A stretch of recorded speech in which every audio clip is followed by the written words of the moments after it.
तो हम इस सीरीज में आगे बढ़ते हैं। तो सीरीज में आगे बढ़ेंगे तो पहला क्वेश्चन हमारे पास आता है, कायिक प्रवर्धन क्या है। अब दीर्घ उत्तरीय प्रश्न शुरू हो रहा है, इसकी विधियों का उदाहरण सहित वर्णन कीजिए। तो वेजिटेटिव प्रोपगेशन कहते हैं, और पौधे के किसी भी कायिक अंग जैसे पत्ता हो गया, तना हो गया, जड़ का उपयोग करके अगर नया पौधा हम लोग बनाते हैं, इसी को हम लोग कायिक प्रवर्धन कहते हैं। और अगर इसमें बात कर लें, इस विधि का प्रयोग प्राय उच्च वर्गीय पौधे या उद्यान लगाने में क्या किया जाता है, फल देने के लिए किया जाता है। कायिक प्रवर्धन की क्या है, अलग अलग विधियां हैं। इसमें अलग अलग अंगों का यूज किया जाता है पौधों के। जैसे पहला है बाय द लीव्स, यानी पत्तियों के द्वारा हम क्या करेंगे, नए पौधे का निर्माण करेंगे। जैसे ब्रायोफिल्म, जैसे कुछ पौधों की पत्तियों के किनारे पर बहुत सी कलिकाएं पाई जाती हैं। अनुकूल दशाओं में कलिकाएं वृद्धि करके पूर्ण विकसित पौधे बन जाती हैं। ये आपका एग्जाम्पल हो गया। दूसरा है कलम लगाना, कटिंग।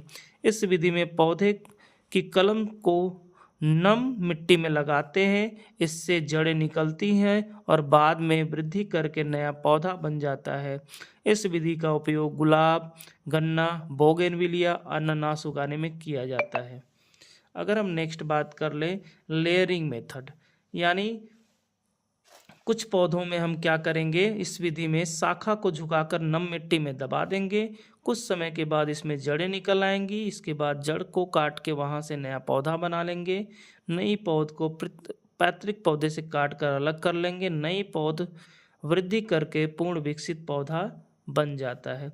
इस प्रक्रिया द्वारा चमेली के पौधे को प्राप्त किया जाता है। नेक्स्ट प्रश्न की बात कर ले, जड़ों के द्वारा। तो जड़ों का द्वारा यूज करेंगे। कुछ पौधों की जड़ों पर रेशेदार कलिकाएं पाई जाती हैं, इसे नम मिट्टी में बोया जाता है तो नए पौधे उत्पन्न होते हैं। जैसे शकरकंदी, पुदीना, अदरक, हल्दी, प्याज, केला, लहसुन, जलकुंभी, इनसे हम क्या कर सकते हैं, रूट का यूज करके नया पौधा बना देंगे।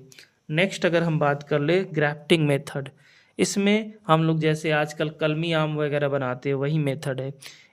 इस प्रक्रिया में हम ऐच्छिक पौधे की टहनी कलम को काटकर ठूंठ पौधे से बांध देते हैं।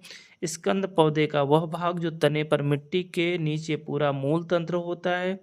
कलम ऐच्छिक पौधे की टहनी होती है, दोनों भागों को बांध दिया जाता है। इस प्रक्रिया के कारण कलम और स्कंद एक दूसरे से जुड़ जाते हैं और स्कंद कलम को पोषण प्रदान करते हैं। इस विधि अपनाने से अच्छे गुणों वाले पौधे तथा फल प्राप्त कर सकते हैं।